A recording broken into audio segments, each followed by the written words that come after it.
नमस्कार दोस्तों, कैसे हो आप सब। उम्मीद करती हूँ कि आप सब अच्छे होंगे। तो दोस्तों, जैसे कि आप सभी जानते हैं, जेठ मास चल रहा है और जेठ मास में कथाएं सुनना अति महत्वपूर्ण माना गया है। तो दोस्तों, आज हम सुनेंगे जेठ मास में सुनी जाने वाली प्रभु श्री राम और उनके प्यारे भक्त हनुमान जी की पावन कथा। तो आइए देरी न करते हुए शुरू करते हैं। जैसे कि आप सभी जानते हैं, भगवान राम का नाम बहुत ही पवित्र और शक्तिशाली है। मान्यता है कि रोज राम नाम का जाप करने से व्यक्ति के जीवन में आ रही सभी परेशानियां, दुख दर्द नष्ट हो जाते हैं और उसे संसार से विदा होने पर मोक्ष की प्राप्ति होती है। कहते हैं, राम नाम का जप करने वाले व्यक्ति को उसके अभिमान, लालच, वासना, क्रोध और द्वेष जैसी भावनाओं से भी मुक्ति मिल जाती है। राम नाम की ताकत के कारण ही बड़े बड़े पत्थर जिन पर राम का नाम लिखकर 100 योजन समुद्र पर पुल बांध दिया गया, राम नाम से अंकित अंगूठी को मुख में रखकर श्री हनुमान जी 100 योजन समुद्र को लांघ गए। राम नाम की ताकत के कारण ही काशी नरेश को स्वयं भगवान श्री राम खुद नहीं मार पाए। तो दोस्तों, आज की कथा बड़ी ही सुंदर और ज्ञानवर्धक है। और हाँ, अगर आप इसे जेठ मास में सुनते हैं तो आपका इसको अत्यधिक पुण्य मिलता है। इस कथा को सुनने मात्र से ही मनुष्य के सारे पाप नष्ट हो जाते हैं और वह यहाँ सुखपूर्वक जीकर अंत में मोक्ष को प्राप्त होता है और अपना सारा जीवन सुखी सुखी व्यतीत करता है। आइए इस कथा को सुनते हैं। और हाँ, आधी अधूरी कथा छोड़कर जाना बिल्कुल अच्छा नहीं माना जाता है, क्योंकि आधा अधूरा ज्ञान किसी भी काम का नहीं है। तो आइए शुरू करते हैं। उससे पहले, अगर आपको हमारी वीडियो अच्छी लगती हैं तो प्लीज़ चैनल को लाइक करें और जिन्होंने अभी तक सब्सक्राइब नहीं किया है वो सब्सक्राइब करें। और हाँ, कमेंट में जय श्री राम लिखना बिल्कुल भी ना भूलें। एक बार की बात है कि भगवान हनुमान जी ने अपने प्रभु श्री राम से अपनी माता के दर्शन करने के लिए जाने की आज्ञा मांगी, तो भगवान श्री राम ने उन्हें सहर्ष आज्ञा प्रदान कर दी। हनुमान जी जब अपनी माता के दर्शन करने के लिए जा रहे थे तो उसी समय काशी नरेश भगवान श्री राम के दर्शन करने के लिए आ रहे थे। तभी रास्ते में काशी नरेश को देवर्षि नारद मिल गए। काशी नरेश ने देवर्षि नारद के चरणों में बड़ी ही भक्ति भावना से उन्हें प्रणाम किया। नारद जी ने काशी नरेश से पूछा कि आप कहाँ जा रहे हो। तब काशी नरेश ने कहा कि हे देवर्षि, मैं भगवान श्री राम के दर्शन के लिए उनकी राजसभा में जा रहा हूँ। नारद जी ने उनकी बात को सुनकर कहा, क्या आप मेरे लिए मेरा एक काम कर देंगे। तब काशी नरेश ने कहा कि आप आज्ञा कीजिए ऋषिवर, धरती पर ऐसा कौन सा प्राणी है जो आपकी आज्ञा को न मानेगा। वो किसमें इतना साहस है जो आपकी आज्ञा का पालन ना करे। सभी लोग आपकी आज्ञा का पालन करते हैं, कृपया करके आप मुझे भी आज्ञा दीजिए। तब नारद जी मुस्कुराते हुए कहने लगे कि तुम राजसभा में प्रभु श्री राम के चरण कमलों में श्रद्धा भक्तिपूर्वक प्रणाम तो अवश्य करना, किंतु उन्हीं के पास जो सिंहासन है उस पर महान तपस्वी विश्वामित्र जी बैठे हुए हैं, उनको प्रणाम मत करना। तब काशी नरेश ने पूछा कि आप ऐसा क्यों कह रहे हैं ऋषिवर। फिर नारद जी ने उत्तर दिया कि एक राजा को दूसरे राजा को प्रणाम करना शोभा नहीं देता। पहले ऋषि विश्वामित्र भी कभी राजा थे।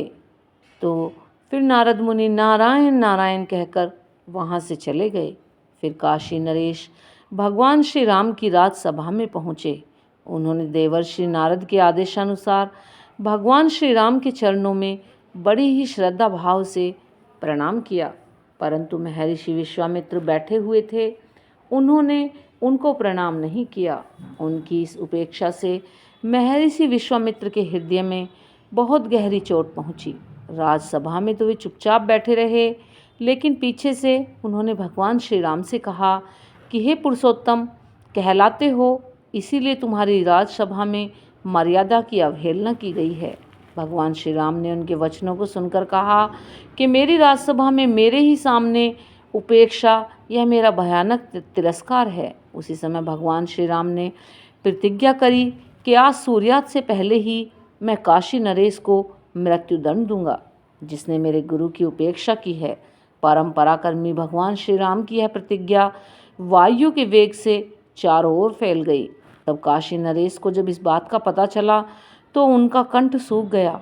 जीवन से निराश होकर वे दौड़े दौड़े नारद जी के पास पहुंच गए और उनके चरणों में गिरकर कहने लगे कि हे देवर्षि नारद, आपने मुझसे ये क्या करवा दिया। भगवान श्री राम ने आज शाम तक मुझे मार डालने की प्रतिज्ञा की है। तब नारद मुनि ने कहा, हाँ, मैंने भी सुना है उस प्रतिज्ञा को। श्री राम की प्रतिज्ञा सर्वविदित है, क्योंकि रघुकुल रीत सदा चली आई, प्राण जाए पर वचन न जाई। काशी नरेश रोकर बोल पड़े, देवर्षि, मैंने आपकी ही आज्ञा का पालन किया था। जैसे आपने कहा मैंने वैसे ही किया। कृपया अब मेरे प्राणों को बचाइए। नारद जी ने कहा, चिंता ना करो, मृत्यु तो निश्चिंत है। और हाँ, अगर भगवान श्री राम के बाणों से तुम्हारे प्राण उड़ जाएं तो तुम्हारा जीवन सफल हो जाएगा। किंतु तुम एक काम करो। नारद जी ने काशी नरेश से धीरे से कहा कि तुम हनुमान जी की माता अंजना के पास चले जाओ और जाते ही उनके चरण पकड़ लेना। जब वह चरण छोड़ने के लिए कहें तब तुम अपनी रक्षा के लिए उनसे पहले वचन भरवा लेना। जब तक वह 3 बार तुम्हारी रक्षा का वचन ना दे दें तब तक तुम उनके चरणों को पकड़ के रखना और छोड़ना नहीं। बस तुम्हारा काम बन जाएगा। नारायण नारायण। नारद जी की बात सुनकर काशी नरेश भागते हुए माता अंजना के पास पहुंच गए। जो माता अंजना भगवान श्री राम का जप कर रही थी। रोते रोते काशीराज उनके चरणों में गिरे और प्रार्थना की कि हे माता, मेरी रक्षा करो। माता ने कहा कि क्या हुआ, आप ऐसे क्यों रो रहे हैं। तब काशी नरेश ने बताया कि एक राजा ने उन्हें आज शाम तक मार डालने की प्रतिज्ञा की है। तब माता अंजना उनसे पूछने लगी कि क्यों यह प्रतिज्ञा की है। तब काशी नरेश ने कहा कि माते, आप मेरी रक्षा का वचन दीजिए, अन्यथा मैं आपके चरणों को नहीं छोड़ूंगा और आपके चरणों में ही अपने प्राणों को त्याग दूंगा। तब माता अंजना ने कहा कि मैं तुम्हारे प्राण बचाने की वचन देती हूँ। बड़ा ही फूट फूट कर रोते हुए काशी नरेश ने अधीर होकर के पुनः प्रार्थना की कि माता, मुझे संतोष नहीं हो रहा है। मेरे विश्वास के लिए आप यही बात 3 बार कह दीजिए कि मैं तेरे प्राण की रक्षा का वचन देती हूँ। सर्वथा सरल हृदय की जननी माता अंजना ने 3 बार यह कहते हुए कहा कि अच्छा, अब तो बताओ, तुम्हें मारने की प्रतिज्ञा किसने की है। तब काशी नरेश ने हाथ जोड़कर कहा कि भगवान श्री राम ने मुझे शाम तक फांसी देने की प्रतिज्ञा की है। इतना सुनते ही माता अंजना बहुत ज़्यादा चिंतित हो गईं और कहने लगीं कि श्री राम की प्रतिज्ञा कैसे अन्यथा हो सकती है, वह कैसे झूठी हो सकती है। वह जो भी प्रतिज्ञा करते हैं उसे पूरा करते हैं, पर मैंने तुम्हें वचन दिया है तो मैं अवश्य ही तुम्हारी प्राणों के बचाने के लिए भरपूर प्रयास करूंगी। फिर ठीक उसी समय श्री हनुमान जी महाराज वहां पहुंचकर माता अंजना के चरणों को स्पर्श करते हैं और माता आशीर्वाद देते हुए कहती हैं कि बेटा, तुम ठीक समय पर आ गए। अभी अभी मैं तुम्हें ही याद कर रही थी। मुझे एक आवश्यक कार्य की बहुत अत्यधिक चिंता हो रही है, इसीलिए मैं तुम्हारा ध्यान कर रही थी। अगर वह कार्य हो जाएगा तो मेरा मन शांत हो जाएगा, क्योंकि मैंने वचन दे दिया है। हनुमान जी ने कहा कि माता, आप आज्ञा तो दीजिए, मुझे आपका कौन सा ऐसा कार्य करना है जिससे आपका मन शांत हो जाए। मैं आपका कार्य करने के लिए हमेशा तत्पर रहता हूँ। कृपया करके आप मुझे बस आज्ञा दीजिए, मैं वह कार्य अवश्य करूँगा जिससे मेरी माता को खुशी प्राप्त हो। तब माता अंजना कहने लगीं कि काम तो बहुत कठिन है बेटा, इसी कारण से मुझे बहुत ज़्यादा चिंता हो रही है। फिर हनुमान जी ने आश्वासन दिया कि हे माता, आपके पुत्र पर भगवान श्री राम का आशीर्वाद है। ऐसा कोई कार्य नहीं जो राम का नाम लेकर नहीं हो सकता। तब माता अंजना ने कहा कि पुत्र, मुझे भी पता है कि मेरा लाल कुछ भी कार्य कर सकता है, किंतु ये कार्य अत्यधिक कठिन है, इसीलिए मुझे संकोच हो रहा है। हनुमान जी ने कहा, माता, मैं आपके पवित्र चरणों के सम्मुख प्रभु श्री राम की शपथ लेकर के कहता हूँ कि मैं एक बार में ही आपका काम अवश्य ही पूरा करूँगा, और मैं ये प्रतिज्ञा करता हूँ कि आज आप जो भी आज्ञा देंगी मैं उस कार्य को अवश्य ही करूँगा, चाहे जितना भी कठिन कार्य क्यों ना हो। तब आपकी सारी चिंताओं को दूर कर कर आपके मन को शांत कर दूंगा। फिर माता अंजना ने हनुमान जी के बल और पराक्रम और उनकी मात्र भक्ति की प्रशंसा करते हुए कहा कि हे पुत्र, मुझे तुमसे यही आशा थी और ऐसा ही विश्वास भी था। पुत्र, मैंने काशी नरेश को उसके प्राणों की रक्षा का वचन दे दिया है। आज शाम के समय भगवान श्री राम ने उसको फांसी करने की प्रतिज्ञा की है। माता की बात सुनकर हनुमान जी ने आश्चर्य से पूछा, मेरे प्रभु श्री राम की प्रतिज्ञा? माता अंजना बीच में ही बोल पड़ी, पर पुत्र, मैंने काशीराज को वचन दे दिया है और तुमने भी श्री राम की शपथ लेकर मुझे वचन दिया है। शरणागत की रक्षा करना परम धर्म है। हनुमान जी ने कहा, ठीक है माता, जब वचन दिया है तो वो तो निभाना पड़ेगा, मैं कुछ करता हूँ। इतना कहकर हनुमान जी ने माता के चरणों में प्रणाम किया और उनसे जाने की अनुमति मांगी। माता अंजना की आज्ञा को प्राप्त करते ही हनुमान जी काशी नरेश के साथ अयोध्या नगरी पहुँच गए। वहाँ उन्होंने काशी नरेश से कहा कि हे राजन, तुम सकल करुष नाशनी परम पावनी सरयू में नदी में कमर तक जल में खड़े होकर निरंतर राम राम का जप करते रहो। काशी नरेश ने पवन पुत्र के आदेश का पालन करते हुए वही काम आरंभ कर दिया। वह कमर तक पानी में खड़े होकर के भगवान श्री राम के नाम का जप करना आरंभ कर दिया। उधर हनुमान जी तुरंत श्री राम के सम्मुख पहुँचे। वहाँ उन्होंने श्री राम के चरणों में प्रणाम किया। उनके दोनों चरण कमल पकड़ करके कहा कि स्वामी, आज मैं आपसे एक वरदान की अर्चना करना चाहता हूँ।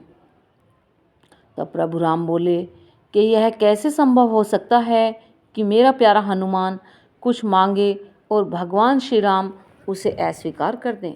भगवान श्री राम ने बड़े ही उत्साह के साथ कहा कि तुम्हारे लिए आदय कुछ नहीं है हनुमान, तुम जो कुछ भी मांगना चाहते हो वह तुम मांग सकते हो। मैं तुम्हें सब कुछ देने के लिए तैयार हूँ। तुम तो कभी कुछ चाहते ही नहीं।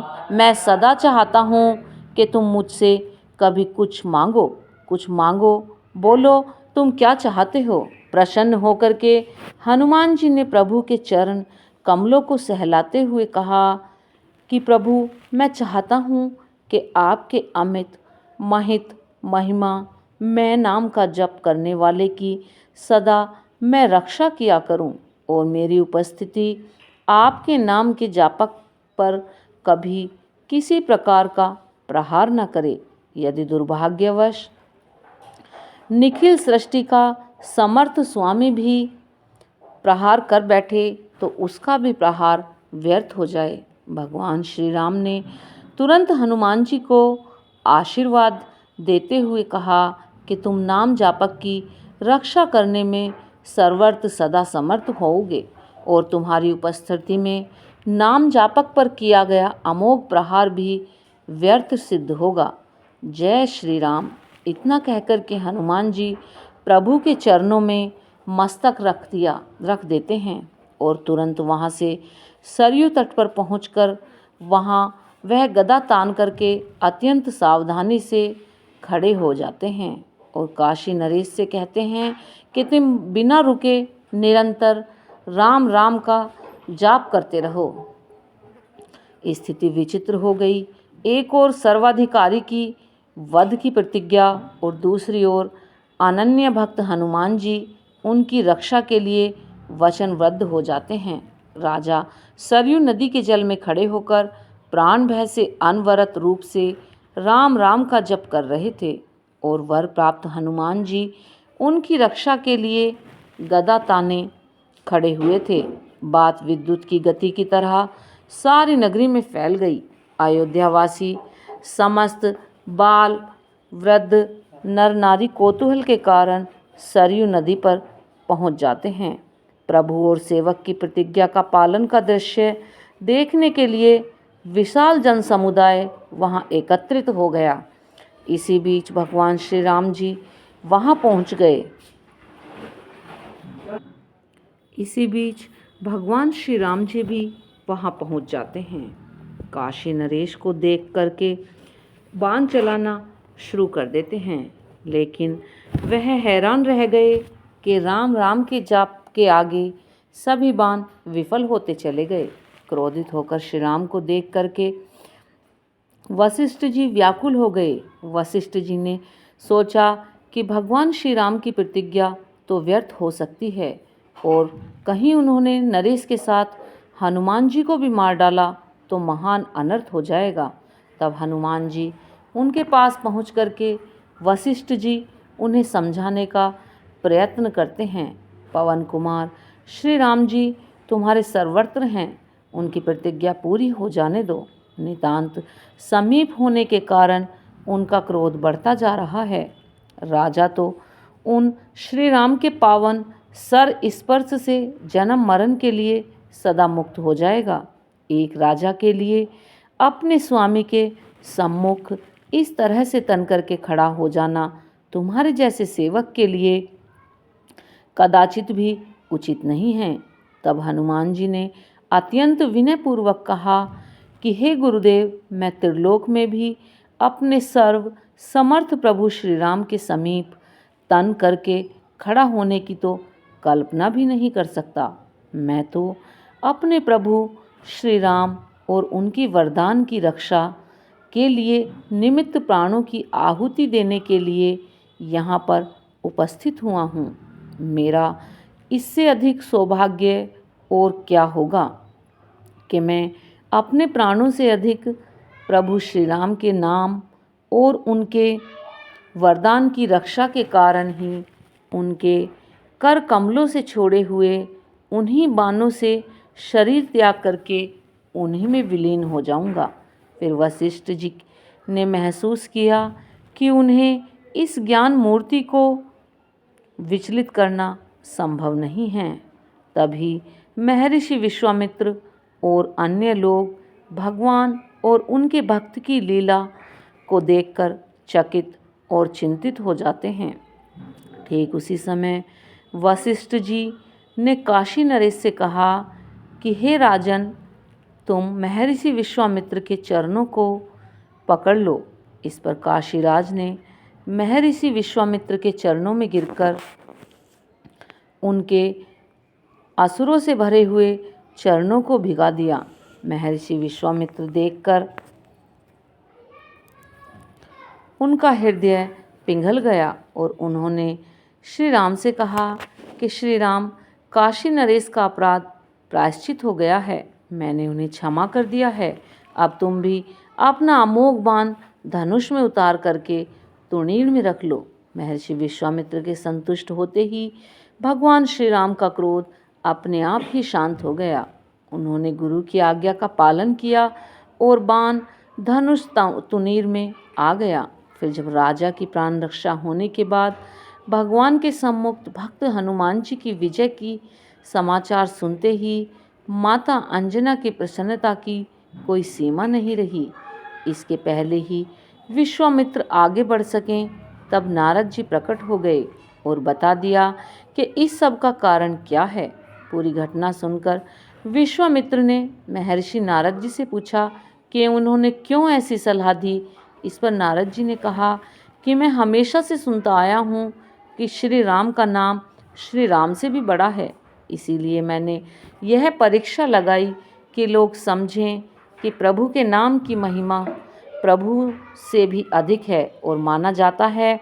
अगर आप रोजाना राम मंत्र का जाप करते हैं तो आपकी सभी अधूरी मनोकामनाएं पूर्ण होती हैं। भगवान राम से जुड़े मंत्र का जाप करने से घर पर आने वाली कोई भी मुसीबत टल सकती है। अगर हम सुबह शाम राम राम करें तो इंसान के जीवन में आने वाली सभी रुकावटें धीरे धीरे समाप्त हो जाती हैं और उसे हर कार्य में सफलता मिलनी शुरू हो जाती है। तो इस कहानी के माध्यम से आप लोग समझ ही गए होंगे कि राम के नाम में कितनी ताकत होती है। इसीलिए मैं आपको फिर से दोबारा बोलती हूँ कि आप भी कमेंट में जय श्री राम अवश्य ही लिखना और लिखकर मन में विश्वास करना, तो आपके भी कार्य अवश्य ही बनेंगे। अगर आपको ये वीडियो अच्छी लगी हो तो प्लीज़ लाइक करें, शेयर करें और जिन्होंने अभी तक चैनल को सब्सक्राइब नहीं किया है वो हमारे चैनल को सब्सक्राइब करें और ऐसी ही वीडियो देखने के लिए हमारे चैनल पर बने रहें। जय श्री राम दोस्तों।